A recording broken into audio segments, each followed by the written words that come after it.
Hey guys, welcome to another session of RBTL. This week we got a couple things to talk about. I will again go through my thoughts of the highlights, or what I think are highlights. Definitely check out the stuff on your own if you want to read all the fine details. First things first, I think this is the biggest news. The equipment crafting cost reduction is going down, although I will say that this is helpful, but ideally in the long run we get a gold buff, like just straight up gold increase. The reason is because it's like the gold doesn't just go through the crafting, but gold goes through everything. So either gold is increased or everything else gets some sort of balance. But I'm not going to complain about this. I mean, this is insanely good. 40% reduction, as you can see, if you have the sanctuary with improvements or not. Before and after, I mean, like, look, let's assume that you have your sanctuary maxed in terms of the steel workshop. It's maxed, so your cost is at the maximum reduction. 70,000 for weapon, helmet, armor, and boots, to the after 42,000, which is insanely good. And this definitely was a death toll for me when I'm crafting like necklaces and rings. Now you're almost half that, so that's pretty good. I mean, this is lower than the previous, like just the armor. So crafting wise, this is going to be good. This is also going to make the conversion system a lot better with the new world boss drops, in terms of the conversion gems and the rewards you get from being active in world boss, getting the conversion gems. All that stuff is good. So going forward, getting better gear seems a bit better. But again, I think one of the major things was the gold cost for everything. So again, if Smilegate is, or someone from the dev team is like watching this, hearing our thoughts, again, not a complaint. Every step forward is a good one.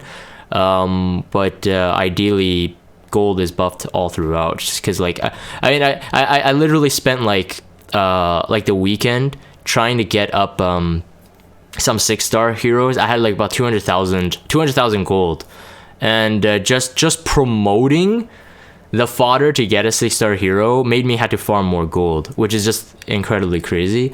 So yeah, just like things like that, like things that shouldn't cost that much gold end up costing a lot of gold. So yeah, hopefully that's going to be updated, but this is definitely a good step forward. I think everybody's not complaining about this, so that's awesome. We got a Bazaar and Abyssal Crown drop.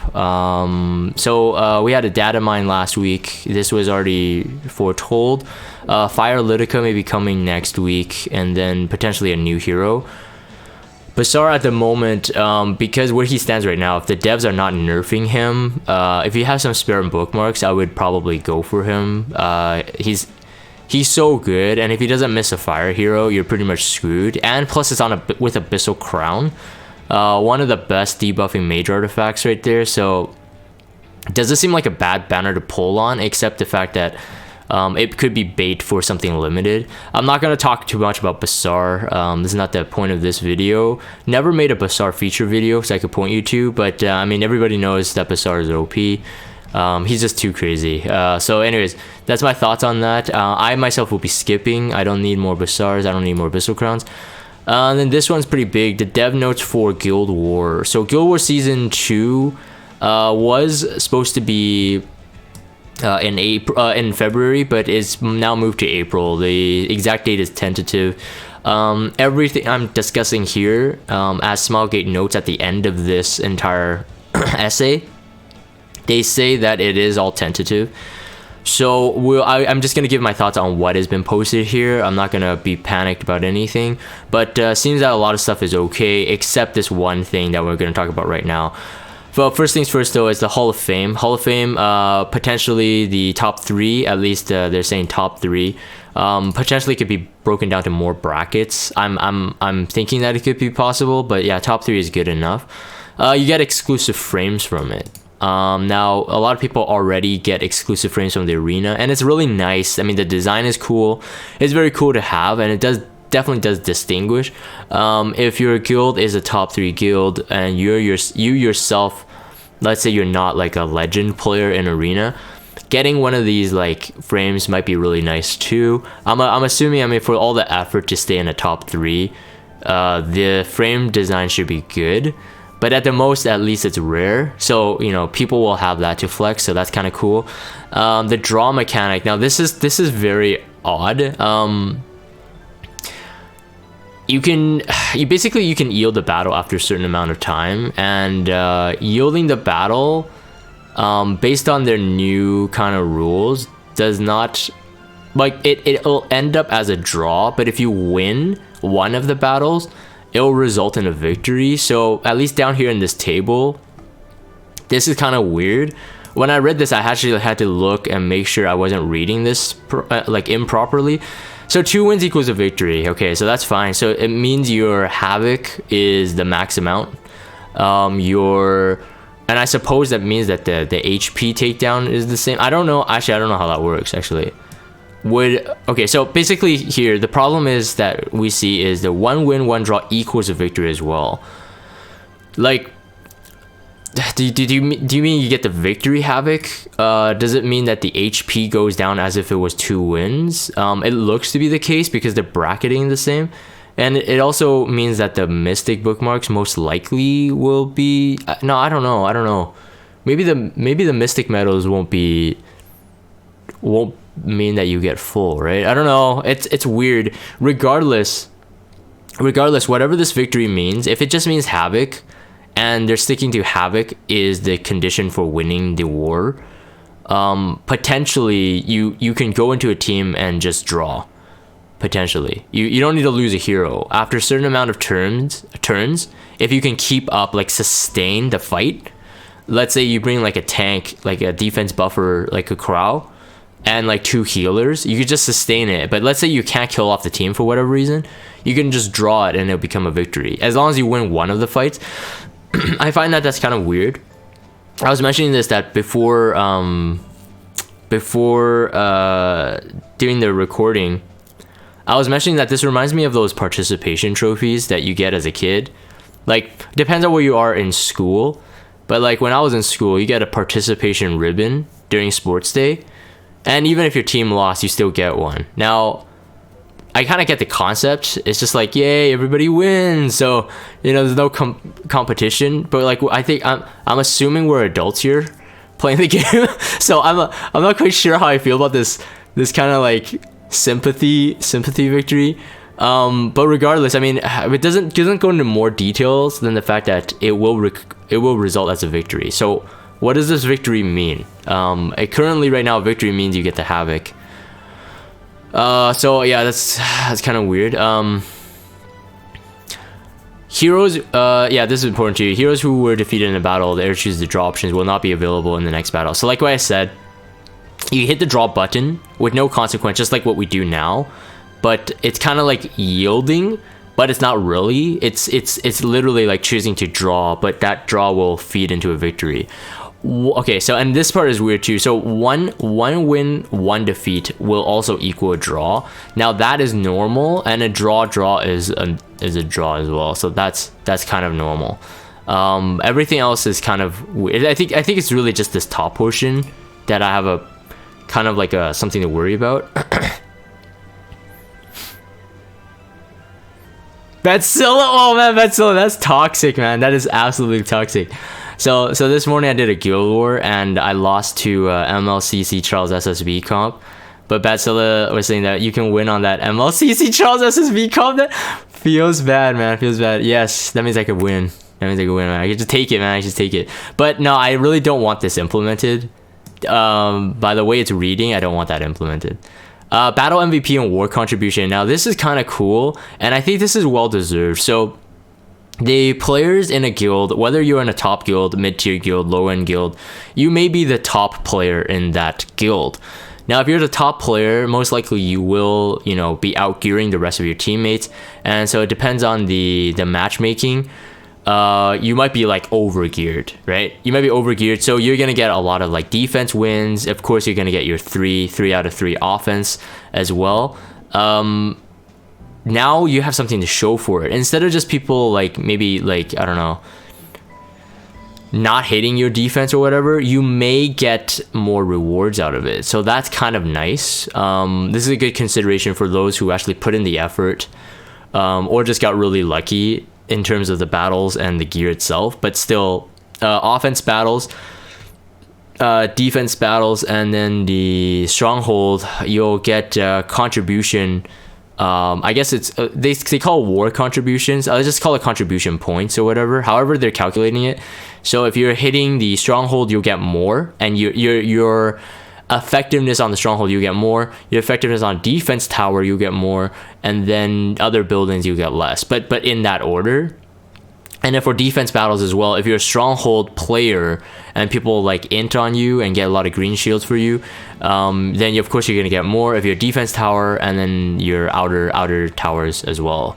So that's great, and there will be an MVP that will be given better rewards.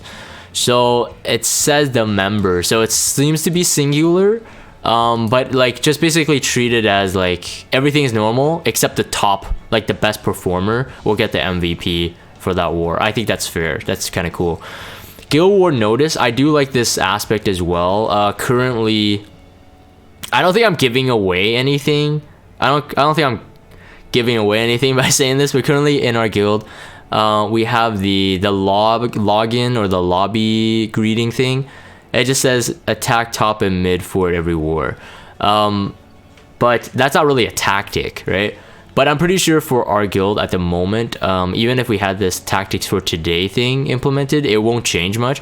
But at the most, I think most guilds should be running some sort of Discord, so they can live chat and live update. Just using the in-game chat will not be good enough. So while this is a nice improvement, I feel it's redundant. One of the notes there would most likely be check in on Discord or something, you know, something like that. If you're like a half or semi-serious guild or even full serious, it will most likely be the default, like check on Discord, or like, you know, check in with your supervisors before you hit or whatever. Regardless, yeah, it's nice, not necessary, but it's nice to have. Improvements, matchmaking system improvements. This is good, but it's tentative as well. You will be matched up with based on basically the rank and then also war points. Both of them will be considered together.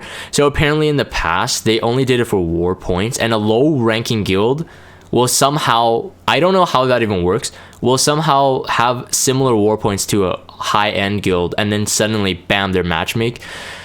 That didn't make sense, because when I had my guild, the Lords, we were matched with Ambition multiple times, and Ambition at that time, their war points were way higher than ours. So I don't know how that old system worked, which makes me kind of doubt how their new system will work.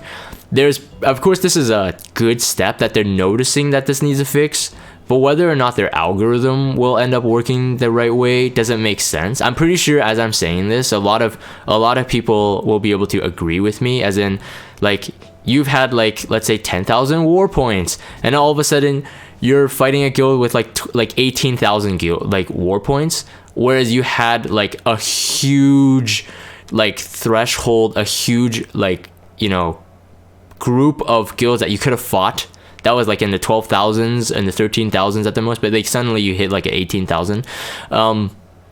So I'm kind of skeptical. The guild war ranking part, I would say, would probably save the algorithm, but there is a potential negative to this as well, is that you will be facing like the same guilds over and over. And like I said, like when I was in the Lords, we had like we fought Ambition like 3 times within like 2 months or whatever.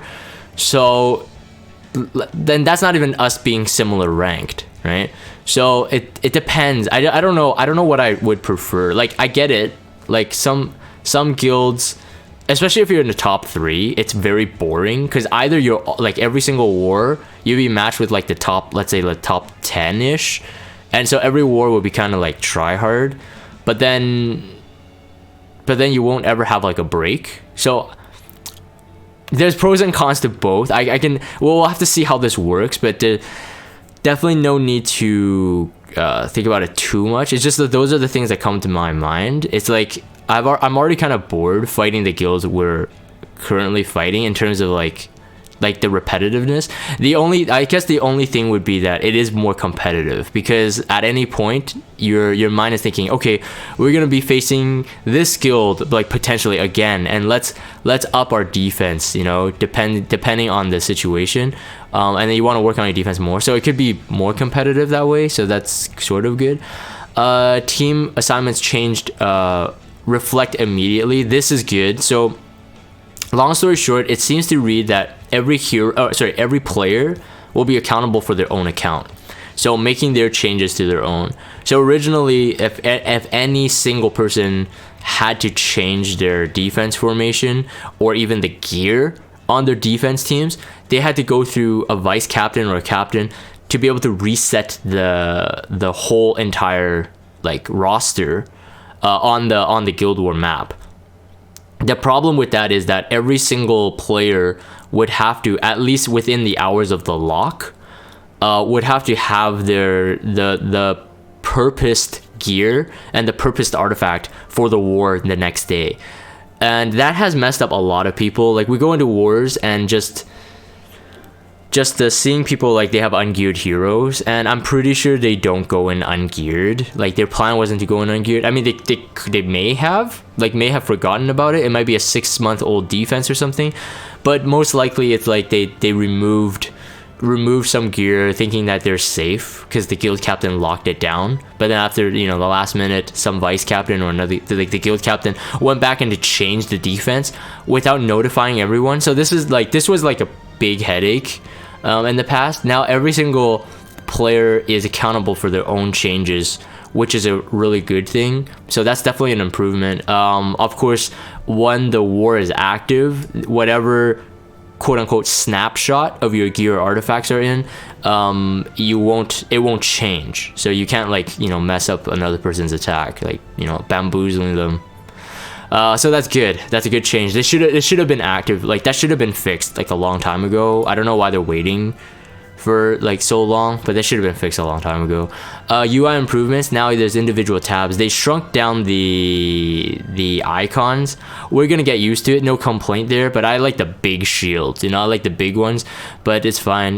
You can now tab for attack and defense, so now this will be a bit easier to kind of decipher, although that we had sword icons and shield icons, so I don't know how difficult it was to decipher it then, but anyway, they're tabbing it, so that's nice. But it is one extra click away in terms of a UX function.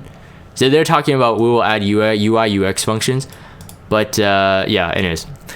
The battle records display, this one I'm not quite sure what this is. Apparently you get some kind of like results for offensive battles and defensive battles. I don't know what that looks like specifically, but it's supposed to help the guild captain or anybody who has visibility into the stats of your members. It's supposed to help them strategize a bit more, so we'll see what that looks like. I don't know if that will be kind of like the battle results you get like during arena, during PvE fights, where you get like a bar with like kind of obscure numbers of like who did the most damage, who did like the best like support, who had like more defense or whatever. It could be that, but I don't know how that's gonna really help. So we'll have to see. Hopefully there's some kind of cool graphical analysis thing. That'd be great. And then additional improvements. Let's see here. Review it, directly attack. Oh yeah. So yeah, one thing they're thinking about is being able to directly attack the defense tower, so we don't have to wait for it to open up. So currently, of course, you take out all the outside. I'll call them the outside towers still. They seem to change the naming convention as well. So it's as confusing as it is. I always say that those are towers. I always say the mid defense towers are forts, and then stronghold is stronghold. But regardless, now you don't need to open up the rest to attack the center of the fort, which could potentially be good. I don't see any downfall in that, to be honest. Regardless, getting to the stronghold is the win condition. So like generally speaking, you just don't need to wait to hit the defense tower, and most likely people could strategize a bit better. Like the better hitters hit the defense tower, and you can scout better too. So like none of your scouters are like all dead by the time that you clear out the outside. And then yes, the very last thing is that they're saying that it is tentative. So anything that we've read so far, everything that we've speculated so far on the information given is tentative. So keep that in mind. But a lot of things looking good, minus the victory can be done by a win and a draw. That's the only complaint I have. And the last thing is the update content notice. But if you are following the data mines and stuff, this should not be surprising. So not much going on here. Get an epic pass. I'm not going to talk too much about it. Bizarre skin. Purchasable skin will be Lydica's skin. So yeah, you get the special reward for a Bizarre skin. So if you pay the Skystone, but for the skin tickets itself, that's the Lydica skin there. The Lydica skin is pretty nice. I don't have Lydica myself, but apparently Lydica is coming next week as a repeat banner. I might go for her this time since I don't have her, and her skin does look pretty amazing, so might go for that. And then yeah, we already talked about Bashar. Roses May Bloom. It used to be a 3-week event. I think this was the event last year when Luna came the first time. Yeah, I think so. It was Valentine's, I think. But this is a 2-week event now, so compressed it to 2 weeks. Oh no, wait, 1 week? It looks like 1 week. I don't know, actually. Availability is 1 week only? Okay, that's a huge grind. I thought it was 2. But regardless, because we're getting a new event after this, so definitely if you haven't checked out the story before, like if you're a new player, definitely enjoy it. It's something that they never brought back. It's like a choose your path sort of story thing, although at the end you're going to be going back to, it doesn't take energy to do the story. You're going to go back and to read every single line. Oh, it is 2 weeks? Oh, okay, never mind. Yeah, I assume so. 1 week is pretty compressed for this event. You can go back, you can read the story anyway, but it's a nice story. I won't spoil it, but I'm definitely not reading it again. It ended up being a bit of a chore for me to find out, like, because I don't want to miss the story, but I had to go back to reread the story to get all the paths and whatnot. So it's interesting. Yeah, there's special endings. So there's a good, there's a bad, there's a special ending. So just keep that in mind. If you are missing one of the endings, and you'll know the ending by they'll give you like a splash like image, but anyways, whatever. You'll know it. You'll know the ending when you see it. But anyways, in the battle stages, let's continue. That artifact love potion is pretty garbage. I don't think anybody uses that, but anyways, it's free. Powder of Knowledge shop. Okay, so we have one more day after this recording. One more day for you to purchase the artifacts in the current shop right now, and it's too good to miss out on compared to this one. So definitely, if you have powder, definitely use it on the current shop, not the shop that's listed on the screen here. Time Matter, Iron Fan, Durandal, Justice for All. I mean, there are uses for them. Like Durandal, out of these ones, probably gonna be the biggest use in terms of, like, let's say PvP and maybe PvE. But everything else is kind of like, if you got them, cool, but don't powder, don't get them. Talgohol's Ancient Book, if you are missing that and you are an avid PvP player, definitely pick that up if you don't have a maxed one.